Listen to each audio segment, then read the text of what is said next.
Like many other butterflies, female swallowtails mimic wing patterns, shapes and colors of other species that are toxic to predators. Researchers found a rare genetic inversion 2 million years ago helped Asian swallowtail butterflies develop different wing patterns to disguise themselves from predators. The findings suggest that this clever adaptation is likely to have evolved by chance. Researchers from the University of Chicago analyzed genetic data from a group of swallowtail species to find out how mimicry first evolved around 2 million years ago. Previous research has shown that this variation, or polymorphism, is controlled by just one gene, double sex. However, our understanding of the evolution of this supergene mimicry trait has been limited. By reconstructing the evolutionary history of the double-sex gene, Dr. Marcus Kronfast and colleagues found that there was a single origin of mimicry among swallowtail butterflies and their relatives. They found that instead of steady, progressive changes,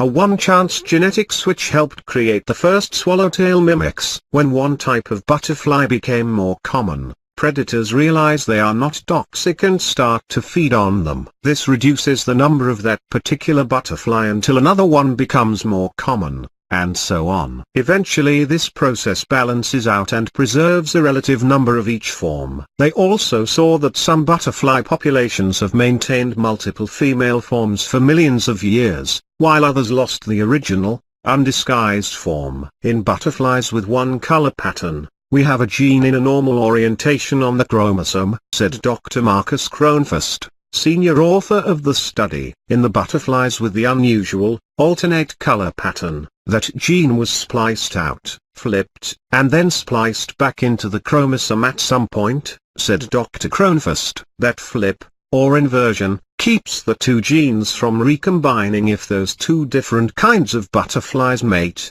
so they've kept both copies of the gene over evolutionary time, since they split from their common ancestor 2 million years ago, Dr. Kronfast said. For a long time, scientists thought that butterfly mimicry was controlled by supergenes, groups of several tightly linked genes that were always inherited as a group. In a 2014 study, Dr. Kronfast and his colleagues showed what appears to be a supergene is actually a single gene called double sex that controls the different color patterns and shapes we see in female swallowtails. Some butterfly populations have maintained multiple forms for millions of years while others have lost their original, undisguised form. In fact, some research shows that female mimics don't live as long as standard ones. We think a bunch of differences were accidentally captured when one copy of the gene flipped and became the mimetic copy, Dr. Kronfast said. Because a lot of those changes are functional, they could be detrimental to health. The idea is that you have this hardwired disadvantage to mimicry. The standard females don't have the protection of mimicry, but they also don't have this inherent genetic cost, and these two things offset one another, he said.